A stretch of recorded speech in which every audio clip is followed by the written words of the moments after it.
Like, subscribe اور bell icon دبانا نہ بھولیں تاکہ ہماری آنے والی ہر ویڈیو سب سے پہلے آپ تک پہنچے۔ اور آپ کے کوئی سجیشنز ہو تو کمنٹ باکس میں کمنٹ کرنا نہ بھولیں۔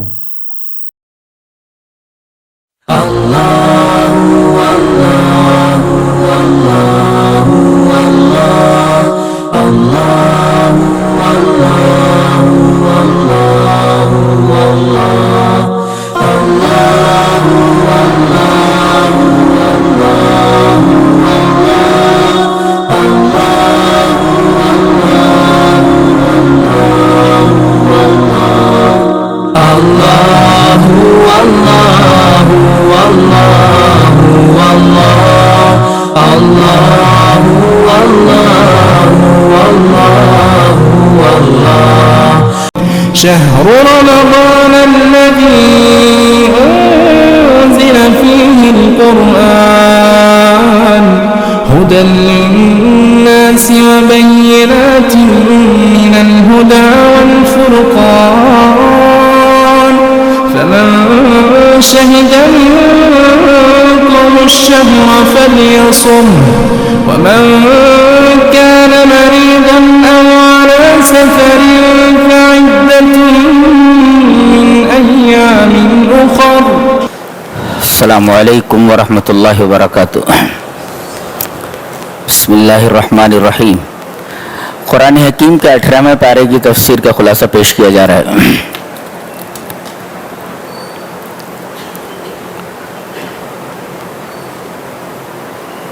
ابتدا میں یہ بتایا جا رہا ہے کہ 7 اعمال کوئی کر لے تو اللہ اسے جنت کا وارث بنا دے گا۔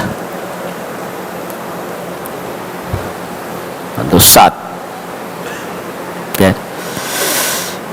قد افلح المؤمنون، ایمان، الذین هم فی صلاتهم خاشعون، نماز میں خشوع۔ خشوع کا مطلب ہے دل اور اعضا دونوں پرسکون۔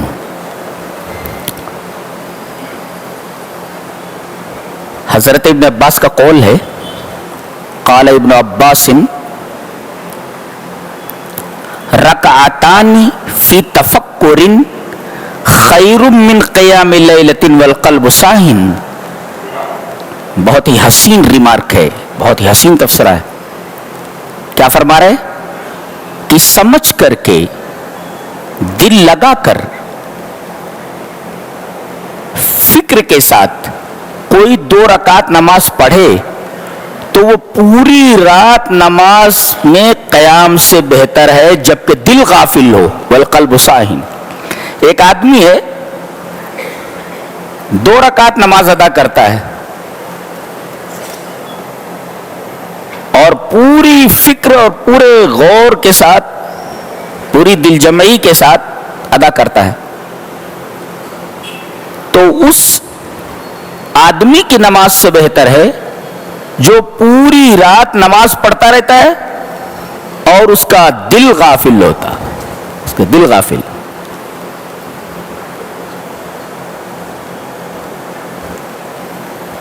ایک ہے غفلت اور ایک ہے نسیان، بھول جانا۔ تو غفلت کسے کہتے ہیں کہ ترکن باختیار الغافل، آدمی اختیار سے کسی چیز کو چھوڑ دے، یہ غفلت ہے۔ مثلا اذان ہو گئی ہے،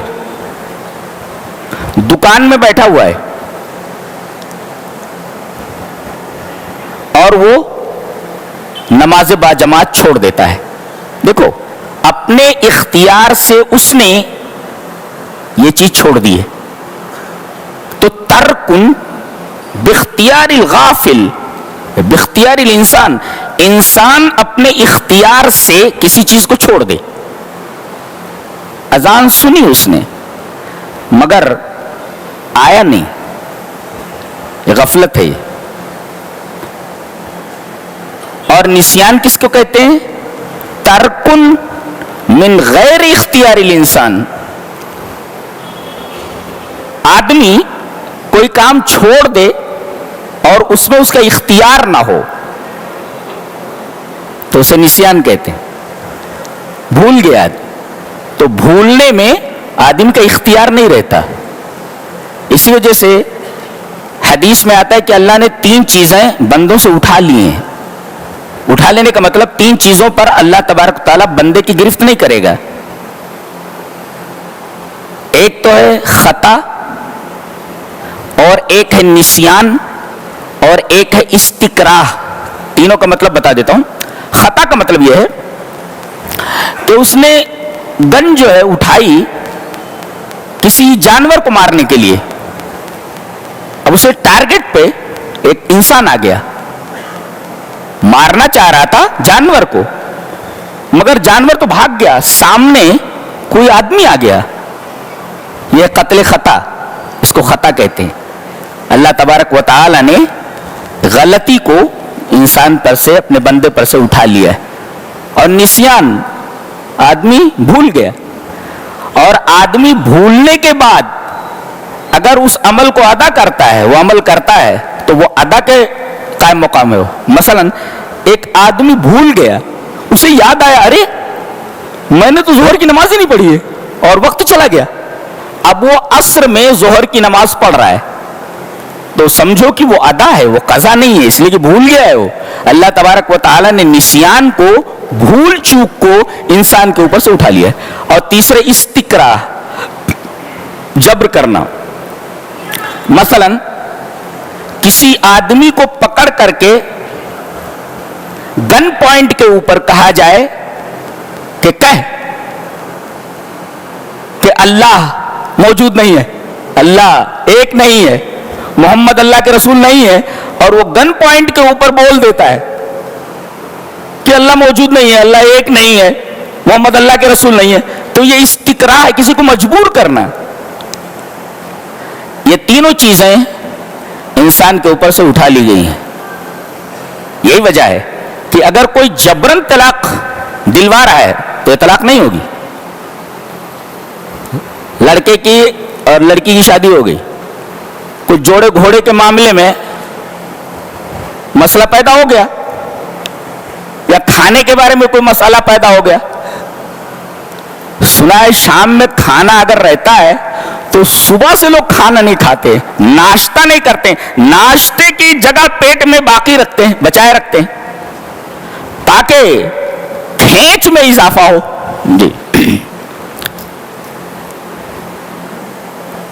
کھانے میں کوئی بات آ گئی، کوئی مسئلہ اٹھ گیا، پکڑ لو، دولہے کو پیٹنے لگے، کہا طلاق دے. اب دولہا مار سے بچنے کے لیے بول دیتا ہے میں نے طلاق دے، طلاق نہیں ہوگی، اس لیے کہ استقرا ہے، یہ جبرن طلاق نہیں ہوتی. حضرت امام مالک رحمت اللہ علیہ کے زمانے میں ان کو اسی وجہ سے پیٹا گیا، اور ان کو بازار میں گھمایا جاتا تھا، اور جہاں پبلک ہوتی وہاں روک دیا جاتا تو یہ کھڑے ہو جاتے اور بولتے جو جانتا ہے وہ تو جانتا ہی ہے، اور جو نہیں جانتا وہ جان لے کہ میں مالک ابن انس ہوں اور کہتا ہوں کہ ان الطلاق المکرہ لیس بشیء، جبری طلاق کوئی چیز نہیں ہے، اسلام میں اس کا کوئی تصور نہیں ہے. یہ سارے ائمہ نے مسائل کے اوپر بہت مار کھائی ہے. حضرت امام احمد بن حنبل ہے، حضرت امام مالک ہیں، بہت سارے لوگ ہیں.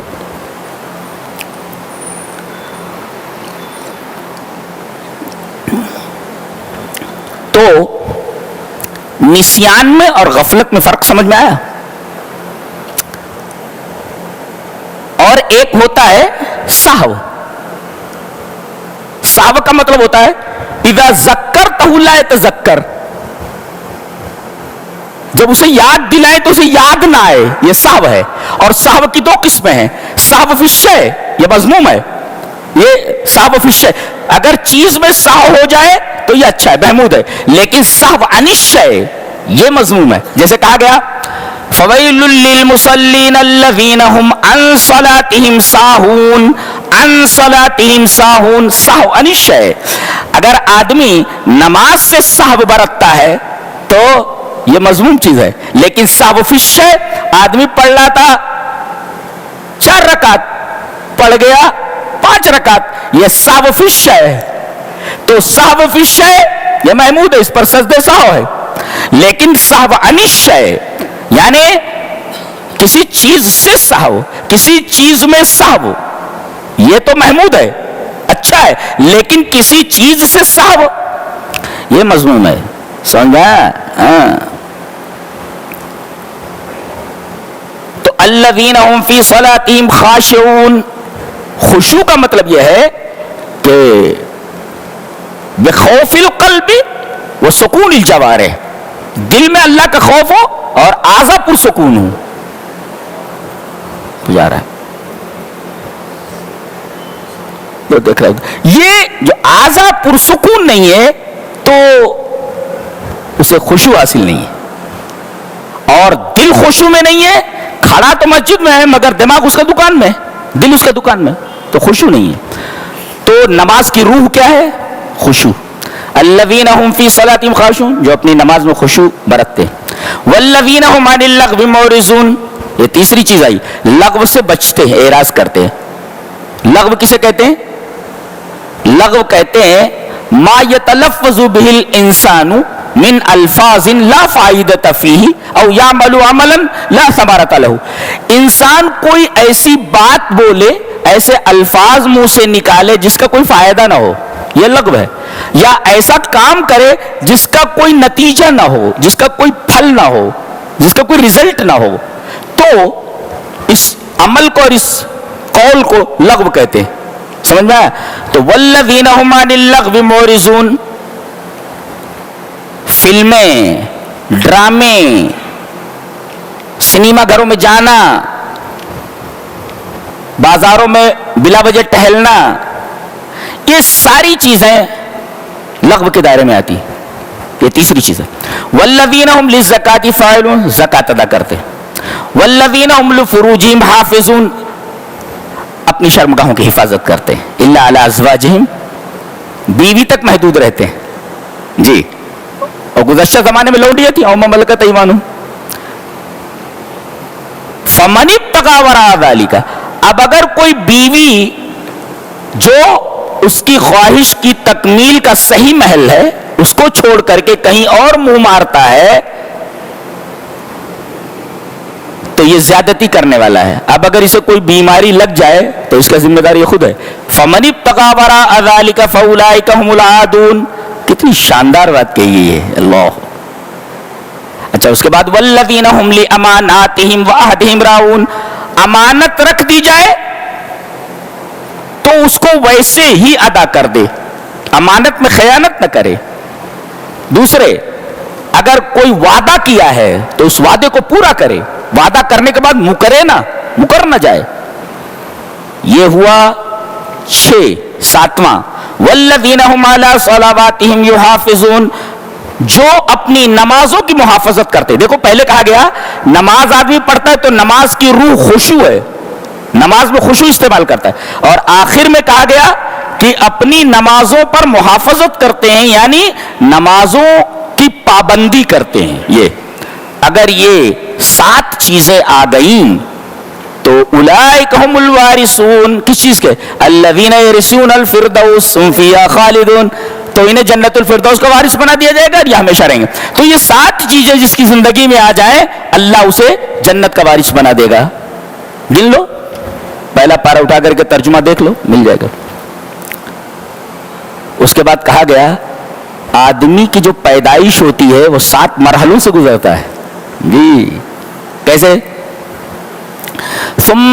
وَلَقَدْ خَلَقْنَا الْإِنسَانَ مِنْ سُلَالَةٍ مِّن طِينٍ ثُمَّ جَعَلْنَاهُ نُطْفَةً فِي قَرَارٍ. نطفہ ایک، علقہ جمع و خون، پھر مضغہ یہ لوتھڑا بن جاتا ہے، اور اس کے بعد ہڈی، اور ثُمَّ أَنشَأْنَاهُ خَلْقًا آخر، پھر اللہ تبارک و تعالیٰ اس کے اندر روح پھونک دیتا ہے. اوپر سے دیکھیں گے آپ تو ترتیب وہی ہے، 7 مراحل سے گزرتا ہے آدمی تو پیدا ہوتا ہے. 7 مرحلے ہیں اس کے، مٹی، نطفہ وغیرہ وغیرہ. دیکھیں گے کہ 7 مراحل تخلیق ہیں. اچھا اور اس کے بعد انسانی زندگی کا پورا سفر بیان کر دیا جاتا ہے. ایک پیدا ہوئے ہو بتائے خلقنا, اور ایک ہے ثم انکم بعد ذلک لمیتون, اس کے بعد مر جاؤ گے. ثم انکم یوم القیامت تبعثون, پھر مرنے کے بعد تمہیں اٹھایا جائے گا. انسانی زندگی کا پورا سفر بیان کر دیا گیا. یہ تمہارا سفر ہے. یہ جی خلقنا, ہم نے تم کو پیدا کیا ہے ایک, اور پیدا کیے جانے کے بعد تم مر جاؤ گے, کسی کو بچنا نہیں ہے. ثم انکم بعد ذلک لمیتون, اور اس کے بعد مرنے کے بعد تمہیں اٹھایا جائے گا. یہ انسانی زندگی کا پورا سفر بیان کر دیا گیا ہے. کیا بات ہے, کیا بات ہے. اللہ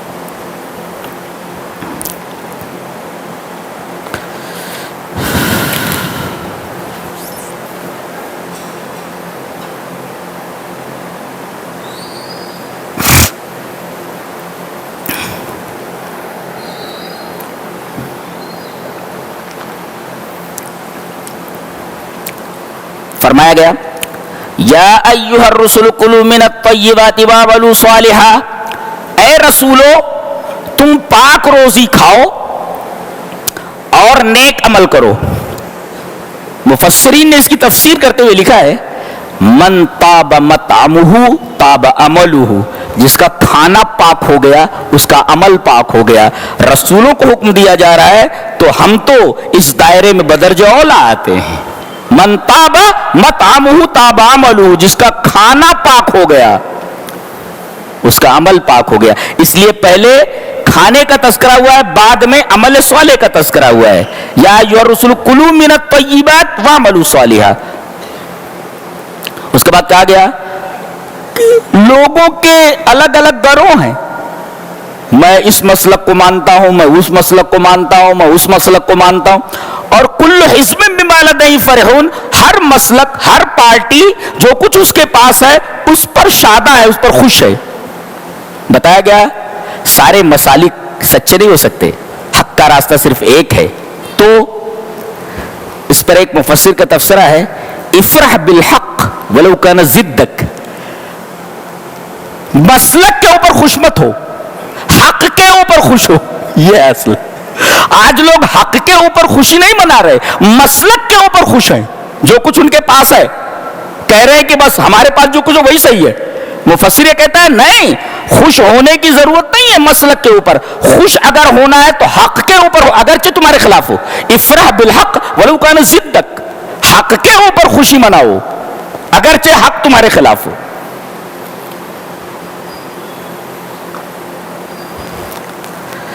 اس کے بعد کہا کہ میرے خاص بندے جو ہوتے ہیں ان کی ایک نمایاں صفت یہ ہے, بالکل نمایاں بولے تو پروناؤنسڈ, ایلیٹ, ایک ممتاز صفت جو ہوتی ہے ان کی, وہ کیا ہوتی ہے اولئک یسارعون فی الخیرات. فی مانے میں, اندر, ان. تو یہ لوگ حالانکہ یہ کہنا چاہیے کہ نیکیوں کی طرف ریس کرتے ہیں.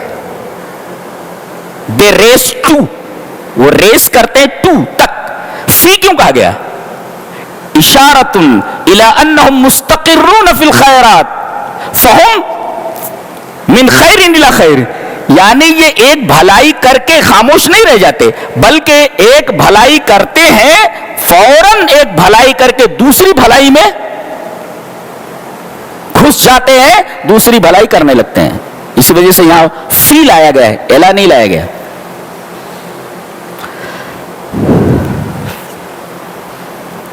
اس کے بعد بڑی پیاری بات کہی جا رہی ہے, بہت غور سے سنو, سانس روک لیے, اب بولتا ہوں. وَلَوِ اتَّبَعَ الْحَقُّ أَهْوَاءَهُمْ لَفَسَدَتِ السَّمَاوَاتُ وَالْأَرْضُ وَمَنْ فِيهِنَّ, اگر حق آدمی کی خواہشوں کے مطابق ہو جائے تو زمین اور آسمان فاسد ہو جائے. سب سے پہلے سماوات کا ذکر ہے. نکتہ یہ ہے کہ اتباع الاہواء اصل الفساد, خواہشات کی اتباع جو کرتا ہے, جو دل میں آتا وہی کرتا ہے. آج کل فلموں میں یہی زیادہ بتایا جاتا ہے, تیرا دل جو کہہ رہا ہے نا بس اسی پر چل. یہ تو فساد کی جڑ ہے, غلط مشورہ دے رہا ہے تو. اتباع الاہواء اصل الفساد, دل کی ہر بات مان لینا یہ فساد کی جڑ ہے. اور اتنا بڑا فساد ہے لفسدت السماوات، یہ فساد آسمان تک پہنچ جاتا ہے دیکھیے اتنا بڑا ہے، لفسدت السماوات، یہ فساد آسمان تک پہنچ جاتا ہے، اتنی بری بلا ہے یہ، دل کی ہر بات مان لینا، اسی کو اتباع حق۔ دوسرا نقطہ یہ ہے کہ حق جو ہوتا ہے نا وہ متبوع ہوتا ہے، تابع نہیں ہوتا کسی کے۔ ہاں اسی وجہ سے لوگوں کو، رجال کو حق کے ذریعے پہچانا جائے گا، رجال کے ذریعے حق کو نہیں پہچانا جائے گا، یہ بڑی شخصیت ہے لہذا وہ حق پر ہے، نہیں نہیں نہیں نہیں، لوگوں کی شخصیت سے حق کو نہیں پہچانا جائے گا، حق سے شخصیت کو پہچانا جائے گا، یہ اصل ہے۔ اس کا مطلب ولو اتبع الحق، یعنی حق جو ہوتا ہے متبوع ہوتا ہے، تابع نہیں ہوتا وہ کسی کے۔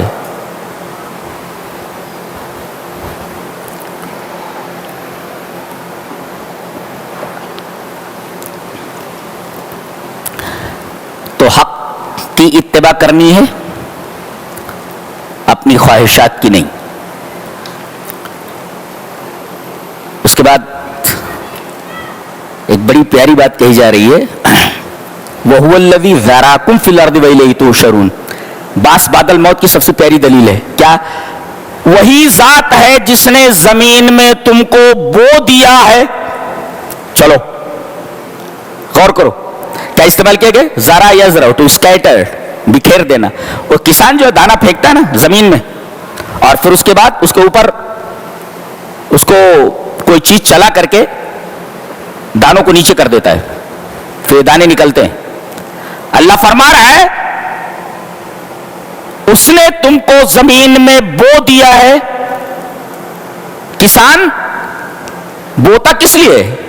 بونے کے لیے، بونے کے لیے بوتا ہے؟ نہیں، بونے کا ایک مقصد ہے کہ فصل پیدا ہو، اس کے بعد فصل کاٹ دوں، اور فصل کو کاٹ کر کے کھیت میں نہیں رکھتا بلکہ کاٹ کر کے اسے گھر لے جاتا ہے۔ اللہ فرما رہا ہے اسی طرح ہم نے تم کو زمین میں بو دیا ہے، ایک دن جیسے کسان اپنی فصل کو کاٹ کر اپنے گھر لے جاتا ہے، ایسے ہی ہم تم کو کاٹ دیں گے، پھر وَإِلَيْهِ تُحْشَرُونَ، ہم وہی جمع کریں گے۔ حشر کا لفظ استعمال کیا گیا، جیسے وہ غلے کو جمع کرتا ہے اپنے گھر لے جا کر کے، ایسے ہم تم کو جمع کر لیں گے، بھاگ نہیں سکتے تم کہیں۔ یہ باس بادل موت کی بہت پیاری دلیل ہے۔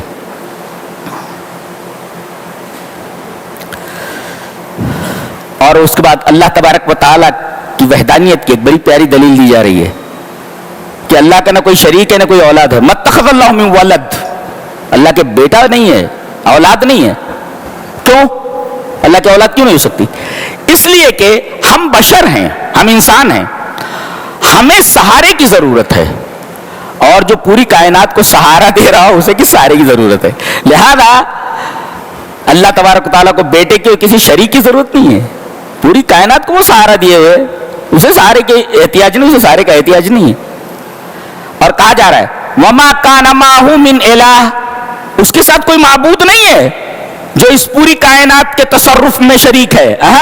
اگر ایسا ہوتا تو اِذًا لَذَهَبَ كُلُّ إِلَٰهٍ بِمَا خَلَقَ، ہر معبود اپنی مخلوق کو لے کر ایک طرف ہو جاتا اور پھر اپنا اپنا لشکر لے کر کے ایک دوسرے کے اوپر چڑھ دوڑتا، اور نتیجے میں یہ پورا کا پورا نظام کائنات فاسد ہو جاتا۔ اور نظام کائنات کا فاسد نہ ہونا اس بات کی دلیل بین ہے کہ اس کائنات کے پیچھے ایک ہی مدبر ہے اور ایک ہی ہستی ہے۔ جی بڑی پیاری بات کہی جا رہی ہے، کیا ادفع باللتی ہی احسن السیئہ، کوئی تمہارے ساتھ برائی کرے تو اس کا جواب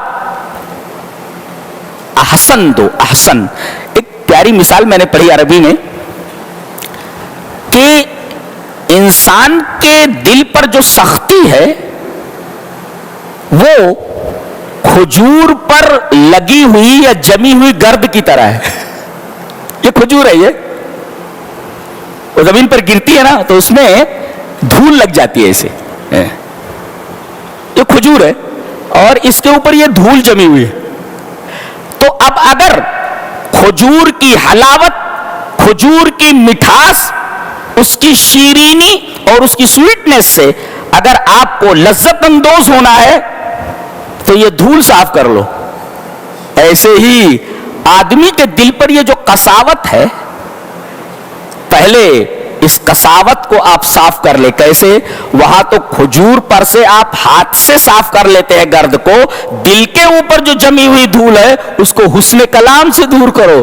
آدمی سے ایسی بات بولو کہ آدمی کا دل خوش ہو جائے, اور دل کے اوپر جو سختی ہے کھجور پر لگی گرد کی طرح, تو گرد آپ نے ہٹا دیا, ایسے ہی دل کے اوپر سے سختی ہٹا دو. یہ سختی کب ہٹے گی؟ جب آدمی اچھی بات بولے گا تب. ہاں اچھا آدمی بولے تو, اچھا آدمی بولے تو, ایسا بولتا ہو, اچھا آدمی.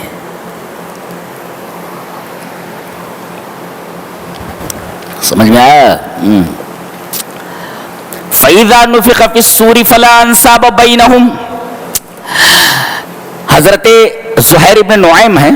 قال رجل لزہیر ابن نعیم, زہیر ابن نعیم صاحب سے ایک صاحب نے پوچھا, ممن انت, آپ کس سے ہیں؟ بولے من المسلمین, مسلمانوں میں سے ہوں, مسلمان ہوں. بولے النسب, آپ کا نسب کیا ہے؟ تو یہ آیت پڑھی انہوں نے, فَإِذَا نُفِخَ فِي الصُّورِ فَلَا أَنْسَابَ بَيْنَهُمْ يَوْمَئِذٍ وَلَا يَتَسَاءَلُونَ. جب سور پھونکا جائے گا تو یہ رشتے, قرابتیں, نسب, ان کا کوئی مطلب نہیں ہے. اصل چیز اسلام ہے, اصل چیز رشتہ داری, نسب, حسب, اس کی کوئی اہمیت اللہ کے یہاں نہیں ہے.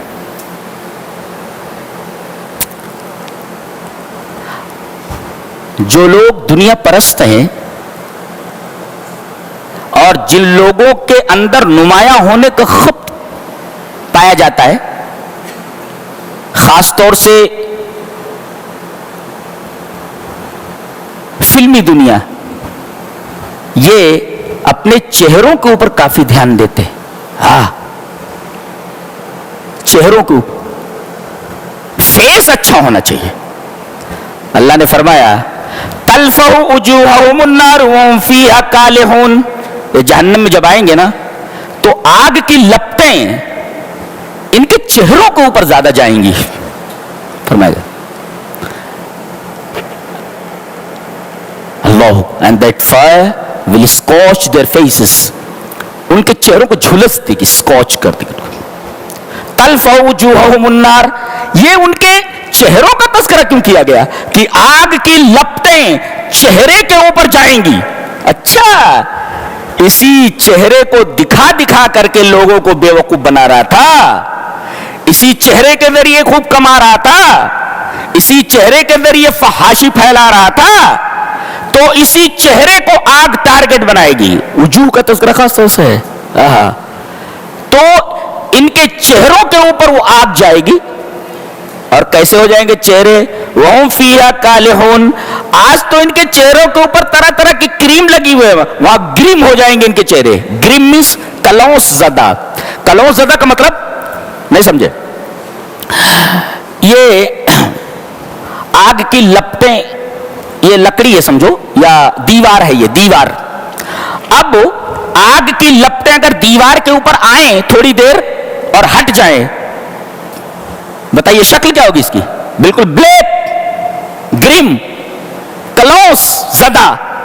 تو ایسے ہی جب چہروں کو ٹارگٹ بنائے گی یہ آگ, تو چہرے کیسے ہو جائیں گے؟ یہاں تو بہت خوبصورت بنا رہے تھے, گورے بن رہے تھے, پورے کالے ہو جائیں گے. جیسے آگ کسی دیوار کے اوپر پڑتی رہے تو دیوار کلوس زدہ ہو جاتی ہے, کالی ہو جاتی ہے, ایسے ہی ان کے چہروں کا حال ہو جائے گا. اللہ, آگے بہت تڑپا دینے والی بات ہے. اللہ اکبر. جہنم میں گئے ہیں, قالوا ربنا, دعا کر رہے ہیں وہاں, یہاں رب نہیں دکھائی دے رہا تھا. قالوا ربنا غلبت علینا شقوتنا وکنا قوما ضالین. اے ہمارے رب, ہماری بدبختی ہمارے اوپر غالب آ گئی اور ہم زندگی میں گمراہ رہے, تو اب ربنا اخرجنا منہا, میرے رب یہاں سے ہمیں نکال دے. فَإِنْ عُدْنَا فَإِنَّا ظَالِمُونَ, اگر ہم دوبارہ ایسی حرکت کر کے آئیں گے تو ہم گنہگار ہوں گے, ہم ظالم ہوں گے, نکال دے ایک دفعہ یہاں سے. جواب قَالَ اخْسَوْا فِيهَا وَلَا تُكَلِّمُونَ. اخسا جانتے کس کو کہتے ہیں؟ جیسے کہتے ہیں خَسَأْتُ الْكَلْبَ أَبَعَدْتُهُ, میں نے کتے کو دور کر دیا. یہ خسا کا لفظ کس لیے آتا ہے؟ کتے کو دھتکارنے کے لیے آتا ہے.